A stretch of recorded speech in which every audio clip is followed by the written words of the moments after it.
US President Donald Trump's public assertions about Iran's missile capabilities and nuclear ambitions have outpaced what US intelligence agencies say they can confirm, according to multiple sources familiar with classified assessments.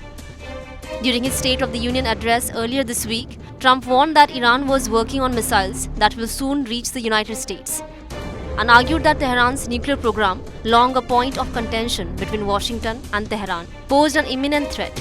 He used these claims as part of a broader rationale for potential military action and increased US military presence in the Middle East. However, 3 US intelligence sources reportedly said that current classified assessments do not indicate Iran is close to developing an intercontinental ballistic missile capable of striking the continental United States.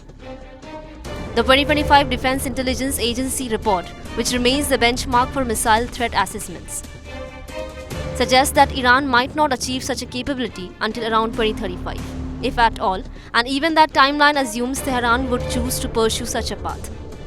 Officials familiar with US intelligence say there is no concrete evidence at present that Iran is actively developing an ICBM program that could soon threaten the US homeland. They also noted that Iran's current ballistic missiles have shorter ranges and are primarily viewed by the intelligence community as a threat to US forces and allies in the region rather than to the continental United States. Secretary of State Marco Rubio offered a more cautious framing, saying Iran could be on a pathway toward longer-range capabilities. Iranian officials have repeatedly denied pursuing long-range missile development, noting their existing missile forces are intended for defense and deter regional adversaries.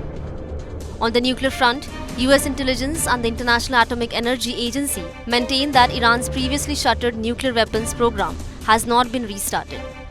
Although Tehran continues enriching uranium, a process it says is for peaceful purposes and which experts view with concern because of its potential weapons applications.